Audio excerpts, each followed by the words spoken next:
efata empanyimfo wo mo ya soafo abedi akire ya mampanyimbo wo mo dia wo kopie mu appointed committee of parliament anim no nyame ya dom ya toto wo mo ano awie ama emrahye bedwa na age wonom atomu yekọ amnone ensemu nsoso a Ivory Coast mampanyi wanya emfinhia porepore aduo wotwemiensa wo se kian ne kemrante ne maba wo ho betimi aba bedi mampanyi nenso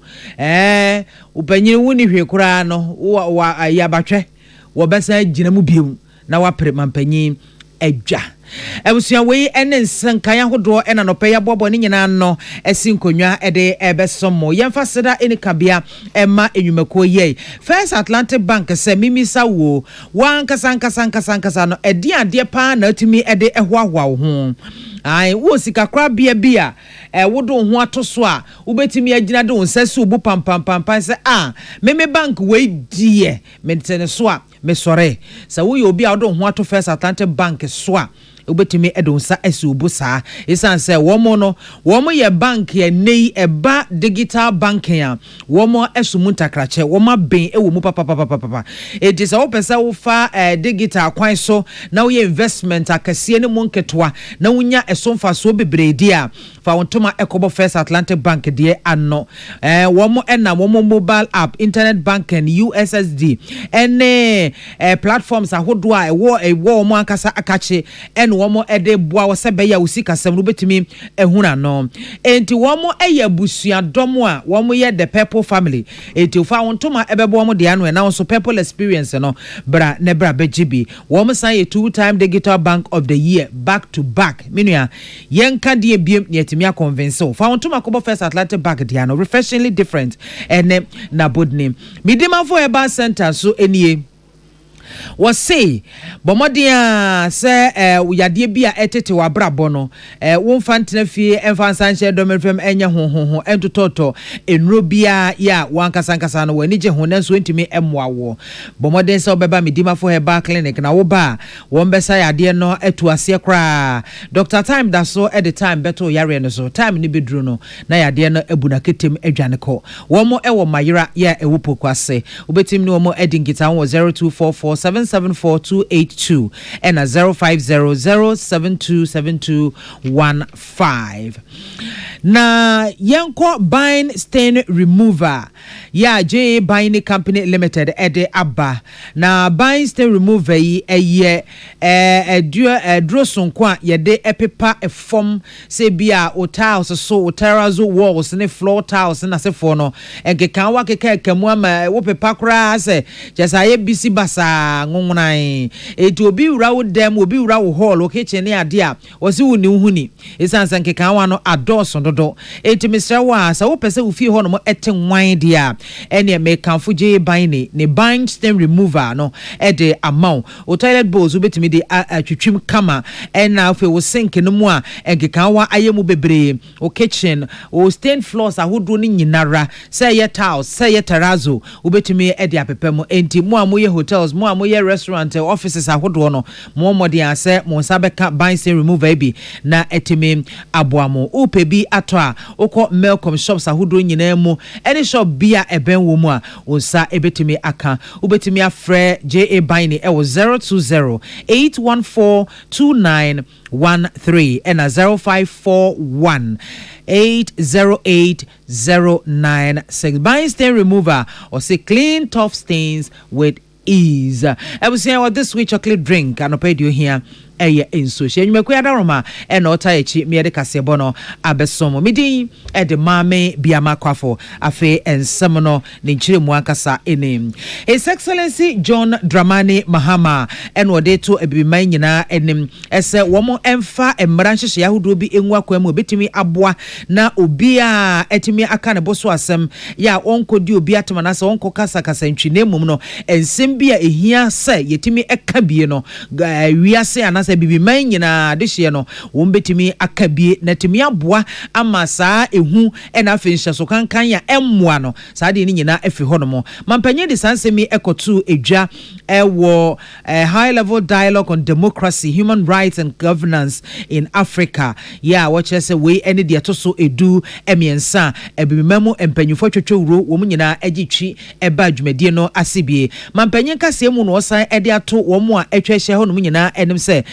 niema hodo bi a ebimman ewose etimi di egu akwan mu na boa emma yemmanfo no wo mutimi enya fa ahodie sonko a enka echi no wo kyerese ana se bi enka no wo kyerese wose ede san hyehye no egu akwan mu na mampanyufo ne akanifo no won ene betimi atu sa abrane na mo no aboahwe ama emra ho hyehye no etimi aye adwuma ne koba se bi a bibi nkoyie na omanfo sore se bi a wo mo ye oye kyere anase wo mo eka bi na adrumpanyufo asum ne mpanyufo atimi atu ho anamo a ya mfasa bio entintim esam ama me di wo mo ayaw anase ama ametoro wo mo ase amabubo wo mo etuo amekum wo mo ameka se yentimi makwan emma wo mo enkyere wo mo so adwene o se yaji kabimi kabia memo atumi nkoa no wo se etimi makwan emma omanfo no se bibi nkoyie ewa memo no mu a wo betimi akyere wo madwene ewo ho. I urge this dialogue to take a firm stand on the need for legally binding frameworks across all member states to safeguard our civic space. We must protect the right to organize, to protest and participate. We must preserve the freedom of the press, the voices of the youth and our women and marginalized groups must be heard and protected. Democracy cannot thrive in the presence of fear or repression. The legitimacy of our governments depend on the inclusion of all our people. Governments must exist for all our people and not just a few. Equally important is the need to prioritize political education as a pillar of state building. Widespread civic disengagement is not simply a matter of apathy. It is often the result of exclusion, mistrust, and systemic failure. And therefore, we must integrate political and civic education into our school curriculum. Eni awoti ye His Excellency John Dramani Mahama yen sentreni Salamat kukwa pencil ena ebuansem ya no ebaye. Yeda so ewo mampanyi akache na enano yabonwura ya owo na nanoma tenankonyo ewo gonja ensase so jira bi kunutu jewu swale ya odikan wone ne dom womutu anamo eba mampanyi enchen ewa bankesie mu na eho ena mampanyi ede to kusase ne mamprusi adehye nyina enem so wo makwan ma asumdwe a etu twada emfanto papa emfra ewo bokon sase so nea ekoso oboko no okase yeji atumu atena so a enye ye da biara da Ghana yenyina ye nipa baako yehia asumdwe a ebetimi ya bi kwan na empuntu afa ne papa efra o kire se esan asumdwe a eni honti no enam so ma empuntuo ye wosenke ba omanfo nchen ewo boko ensase so no abo om se ne sebesen abo anwansan no etu wo so osere esa pintin amanu muso ne nipa kumu ne mogahwiegu a ekoso nti enenei ama asra domo a na kese wo mo epre ehwe asumdwe no se da bi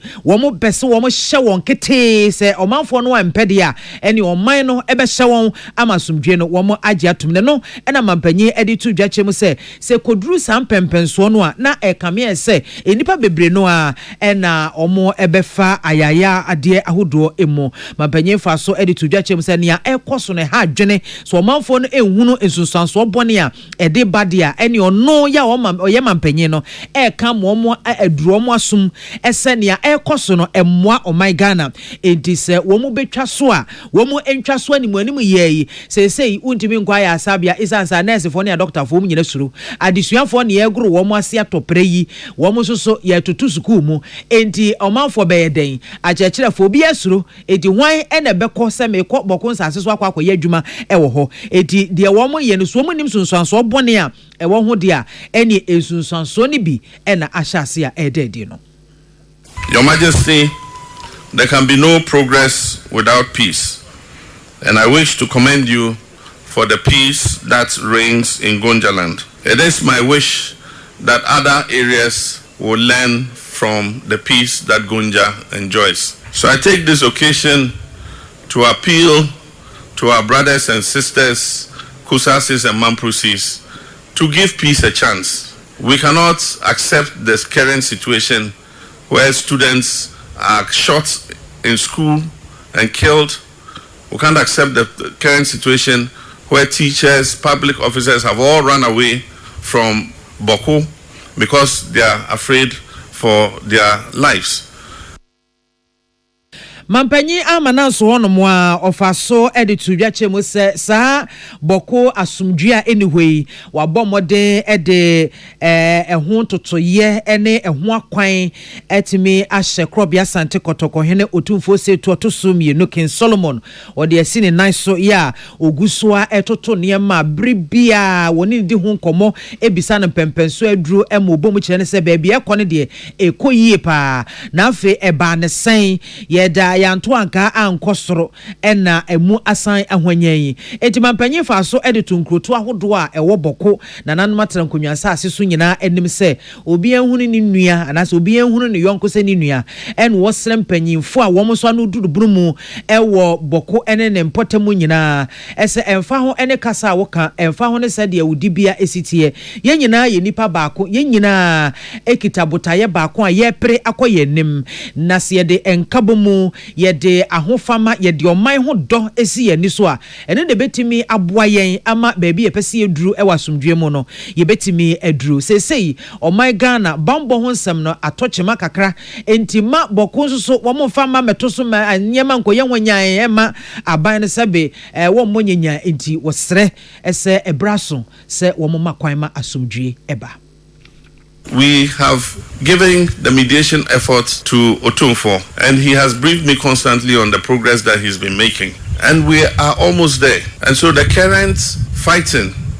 and killings can only be done by people who want to derail the mediation effort. And so let's give peace a chance. I have directed the army to move from peacekeeping to peace enforcement. That means they're going to be a bit more robust with anybody who is involved in criminality. And so let us give peace a chance, not only in Boko, but in Nkwanta and all the other places where we currently are suffering conflict. Ene auti His Excellency John Dramani Mahama. Salamat kukwa pensola amane bo enono. Edom kume omra shebedwafie ede sobo ababan yi ena woche se sade Ghana fo enya gidie wo mumu eso ombeba beboa ama Ghana hoyehia no wo mu namu no matimi afrimu na afenso no impuntunwuma hodo bi a wose wo mutimi ede hye so ne ade no aban no edi omanhwamo ama Ghana fo esa esifom esa sika botia yehia ya wose etimi ede kosa impuntunwuma no no enya de aban no edeba wo mo bobo so impuntunwuma bi ti se Women's Development Bank say ase de ya to nsuom no afi the big push ya aban so odeba eno so aye bibia wo ho ena sa 24-hour economy no so no edom kuma ne kire se wo mo hunu ni ti ehunu ne nkon na wo mo de sansemi atudwa enra ebra wo mo gina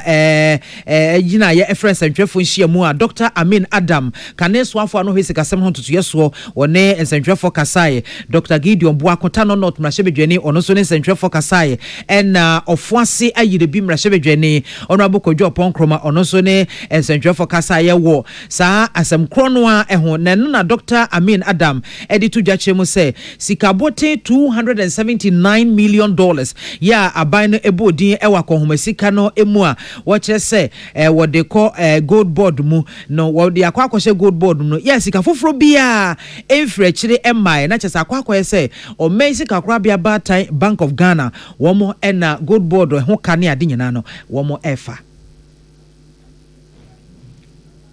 That of all the support the women of Ghana gave to the NDC, you are putting 51 million Ghana to set up the Women Development Bank, which is even lower than the minimum capital requirement. We complain about this, but the sad news is that it is not only small, but as I speak to you, half into the year, not one city has been released for the establishment of the Women Development Bank. Very sad, isn't it? The women of Ghana, I know, are listening. The National Codex Program gave the allocated 100 million Ghana cedis. They have released zero. National Codex Program, my friend,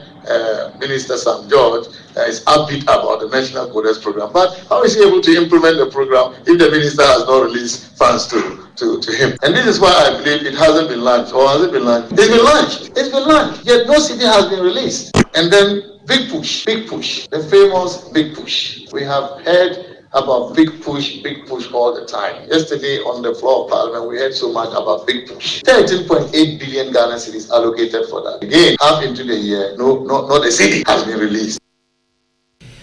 Dr. Amin Adam etwaso no che se ebase bi aban airport bi e de so boabo no efa wage bill no a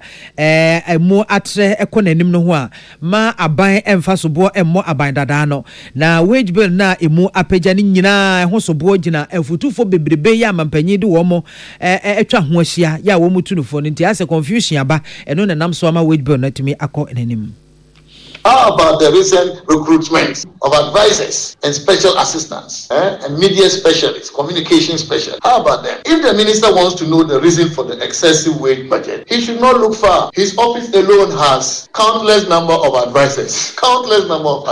and they are even marginalizing civil servants who have been recruited and paid with the taxpayer money. They have brought in advisors and paying them again, and now your wage budget is excessive, and you are blaming the recruitment that were done last year for which financial clearance was issued. It is important to state, ladies and gentlemen, that the Ghanaian workers have been dealt a raw deal. While the government adjusted wages by just 10%, its revenue policies have increased the burden on the Ghanaian worker. The government statistician only last week announced that electricity inflation reached 139% in June 2025. What does that mean? Inflation, electricity alone, the increase in the price of electricity and its impact on inflation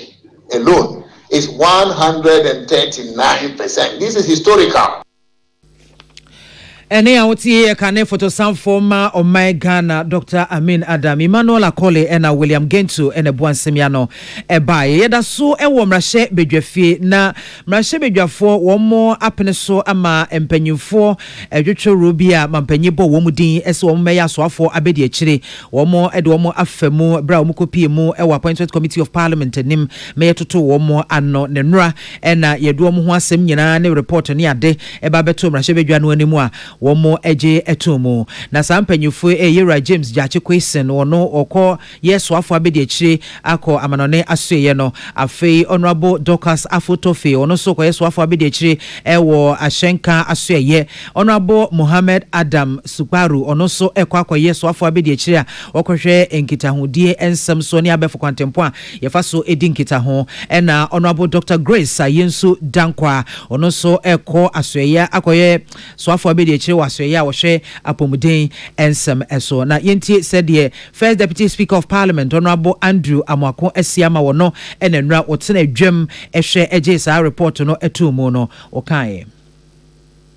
Motion listed 11 in today's order paper be adopted. Say aye. All those against say no. Honorable members, it's obvious. The ayes have it. The motion listed 11 is adopted, and that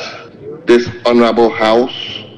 has approved His Excellency the President nomination for appointment of Ms. Dorcas Tofi, MP, Deputy Minister Designate for Ministry of Transport, Mr. James Jache Kwesen, MP, Deputy Minister Designate for the Ministry of Foreign Affairs, Mr. Mohammed Adam Sapuru, MP, Deputy Minister Designate for the Ministry of Communication, Digital Technology and Innovations, and finally, Professor Grace Ayensu Dankwa, MP, Deputy Minister Designate for the Ministry of Health. Any first deputy speaker of parliament honorable Andrew Amwako Asiama Emmanuel Akole and William Gentu and Ombuansemiano ebaye. Also for John in team for Joe asin South Mrashe Bejani na ode krata bi ababonten na krata ode ababonten nyina kyese ensem bi enenam social media no eso ya wakwa akohuna na wakwa akopie so a ensem no eka se wono agina baabi aka ehunahuna ese akwatia by election na eba so ne ni mogya behwie gu papa nipa bewu eno ze me menkasa na menkasa nso da bia emma madwene mu kura da biara da woje sansem no eye nipa bi bosirimuka ye ni mfutro mpeso muto egu omanfo ani ene wo mo eka ede ato no so na onyina ba bia nka da biara da ese akwatia by election moja behwie gu ne sa ne manema no woso onim esunsuanso bone a ede sa sakasaka no eba enunti onkogina ba bia da no nkura san nyame nipa yi a da bia woso obo oye nkyerɛkyerɛ efa asomdwe ho na ono entimi anya enya nkyerɛkyerɛ amfa sumdwe ho a wɔkɔ akɔgyina baabi akɔka sɛ basabasa ne sakasaka besi wɔ se wɔnka baabi asa da na nya de kora ɛwɔ ne tiri mu anasa wɔbɛyɛ biribi a ɛte saa na wɔno ankasa Ghana fo nyinaa imonimsɛm ɛsɛ biribia wɔbɛgyina simpie so akasa bia ɔkasa tia basabasa yɛ unity ɛwɔ abato emu ne mogya ahwiegu ɛne ade ɔkasa tia saa nneɛma no ɛmempo no waka sɛ mpempi no wɔn a edi saa nyambrasɛm no aman no ɛhwɛ ɛsɛ wɔn a edi saa nyambrasɛm nyinaa no bɛma mmara ɛtimi ɛne wɔn edi sɛ bɛyɛ sɛ na hɔ ɛne afutuo ama afoforo no biribi saa ɛba wɔn afɔm ho ankwankohyɛm enti wɔfa kasebo iso na wɔde ato Ghana man nyinaa ɛnim sɛ onyina baabia ɛnka saa de biara da sɛ sabio akwatia by elections a ɛnkyɛ yɛbɛkɔ ho no ɛyɛ mogyawiegu asɛm ɛyɛ sakasaka asɛm ɛyɛ nipakum asɛm ɛne saa nneɛma no wɔse wɔno ɔyɛ obi a ɔpɛ asomdwie paa enti onkɔgyina baabia da ɛnkɔka saa nsɛm no enti wɔsrɛ so obi a akɔpie biribi so yɛ yɛde ɛto dwasa a wɔno ɛna keka saa nsɛm no sɛ ɛnyɛ nokorɛ enti ɔmafo ɛmmɔ ɛntungu ɔsɔfo John Intimfojo Asen South Mrashebedwene ɔsan ranking member Defense and Interior Committee ɛwɔ Mrashebedwefi ɔno ɛna ne sa ɛhyɛ krata yi ase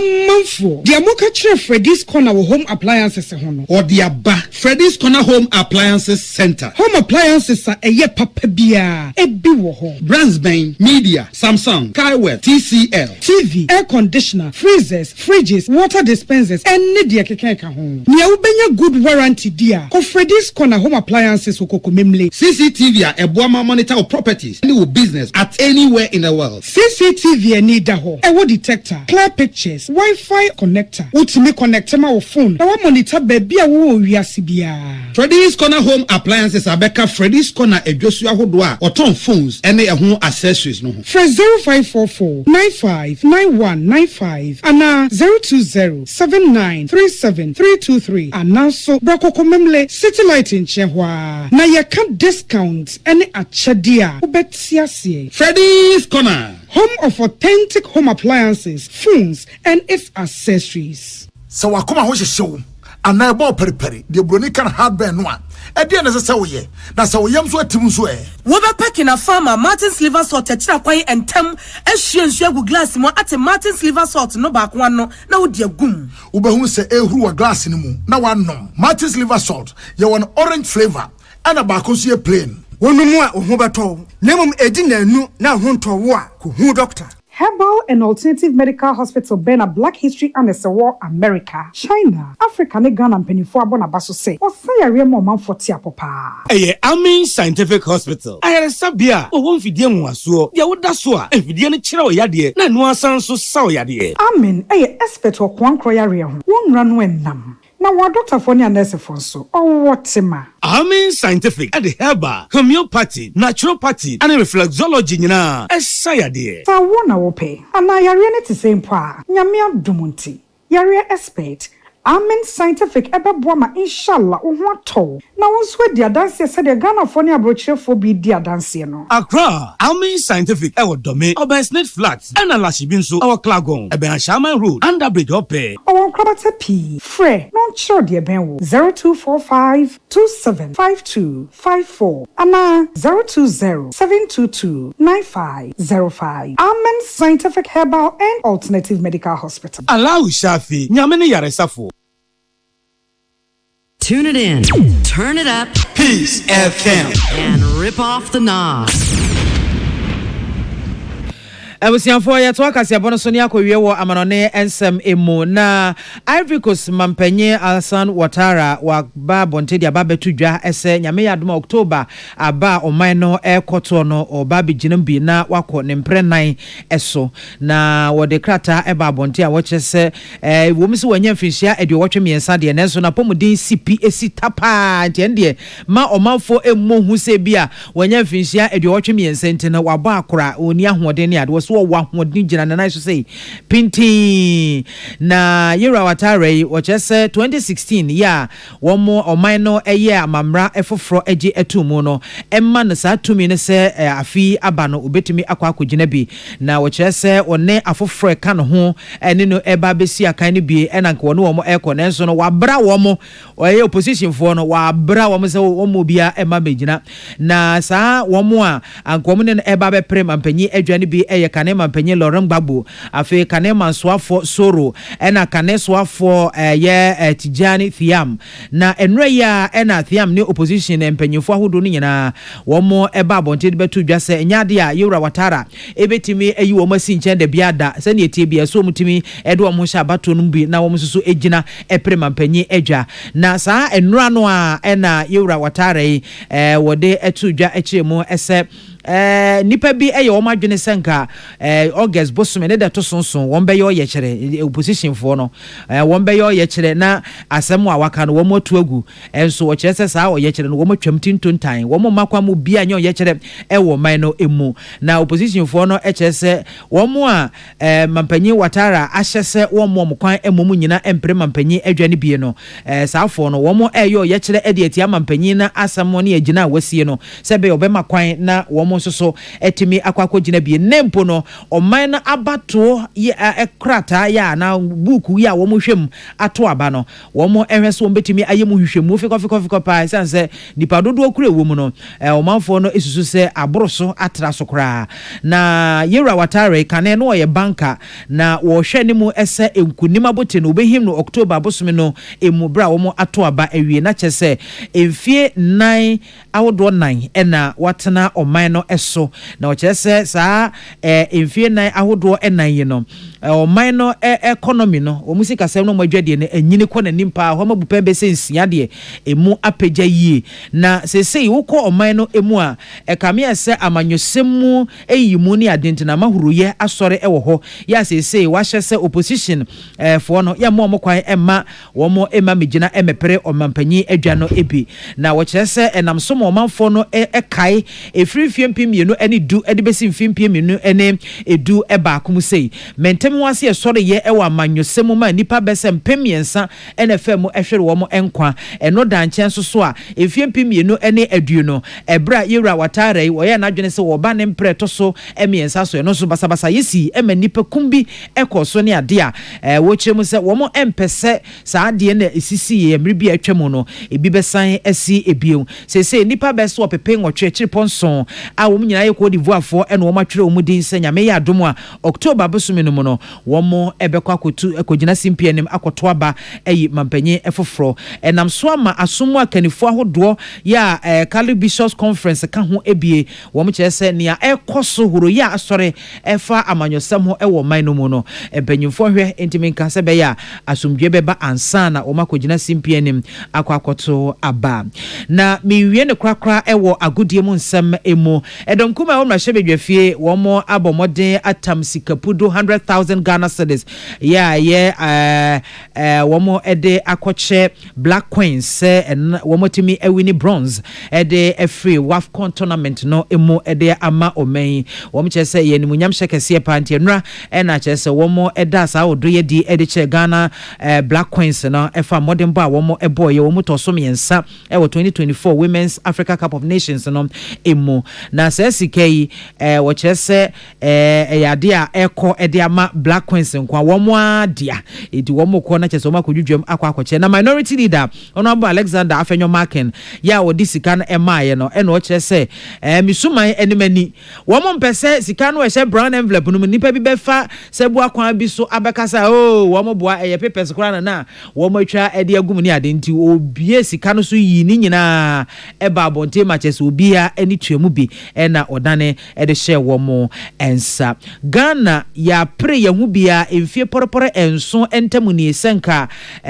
yebetimi akwalify ewo anase edi nkunim ewo WAFCON no mu bi nanso ya ye etimi ankoye ya afidie nyame ye adom a yekoto so miensa ebusia kase bono esi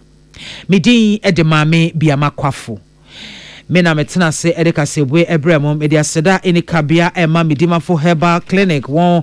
na wo mchese wo mayare sabia no mabesi nkrabata baako ewo mayira ye wo pokwase etu bia wo how ewo apomudie mo no fabra bedan